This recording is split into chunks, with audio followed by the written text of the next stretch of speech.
Esse é o prêmio do cara que defende matar conservadores. Voltou a circular pelas redes sociais um vídeo de um sujeito chamado Elias Jabor. Esse cara é um professor de economia da Universidade Federal do Rio de Janeiro, filiado ao Partido Comunista. Eu vou pedir licença dos senhores que eu vou ler o trecho desse pronunciamento que ele deu num podcast chamado Inteligência Limitada. Disse o senhor Elias Jabor. Cara, você vai fazer o quê? Você é um Estado revolucionário. Você é um Estado. É um Estado que está sob cerco. Se você começa a permitir com que esse grau de subversão ao sistema, entendeu? Aquilo vai pro buraco. Ele defendia aqui a repressão na transição de uma economia de mercado para uma economia socialista. Reprimir opositores. Aí o entrevistador. Vamos matar a galera. Oi? Matar a galera. Não é matar a galera. Vai aplicar a lei, maluco. Assim, é aplicar a lei. Pena de morte? É pena de morte. Mas você é a favor da pena de morte? Do socialismo, sim.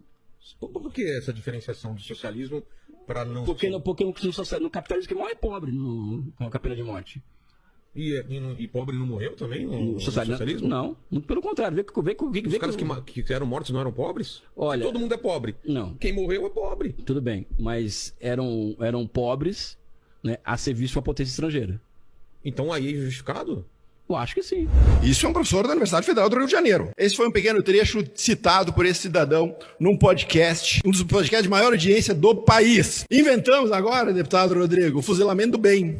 Fuzilamento dos opositores. A morte justificada de opositores. Esquerda aí que enche a boca para falar de democracia, enquanto defende perseguição no Brasil. É só a gente ver a demagogia na CPMI de 8 de janeiro. Se calou. Qual é que foi a pena para esse sujeito? Ele foi preso? Ele foi cancelado? Ele teve suas redes sociais anuladas, caçadas? Ele foi aberto algum inquérito? Sou um sujeito que defende a morte de opositores? Não. Ele vai ser assessor da Dilma na presidência dos BRICS. Esse é o prêmio do cara que defende matar conservadores. A esquerda, silêncio total. Aí, nesse fim de semana, outra notícia.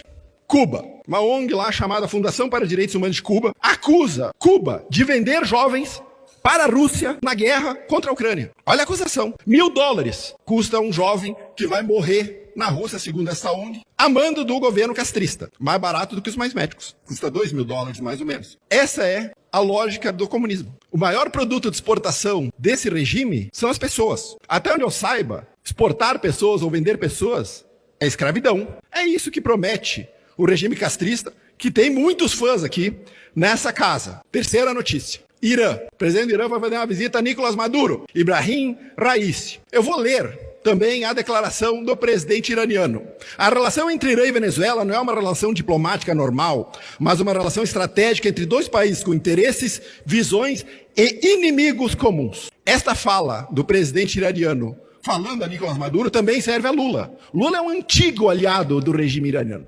Antigo aliado. O Irã, que tem diversas violações aos direitos humanos e que acabou de condenar à morte 18 manifestantes. Aqui tem certeza que tem gente que gostaria de condenar à morte.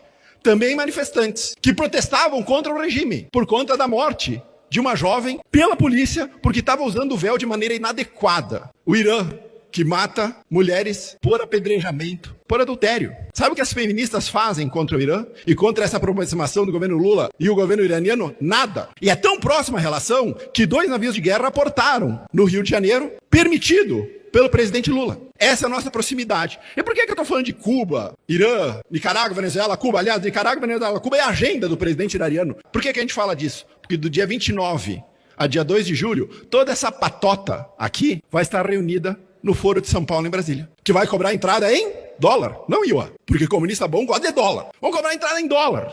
O Foro de São Paulo, só para nós atualizarmos, nasceu lá na década de 90, e o objetivo era que os países latino-americanos recuperassem o espaço perdido com a queda do Muro de Berlim e a falência da República Soviética. Vou traduzir o que eles queriam.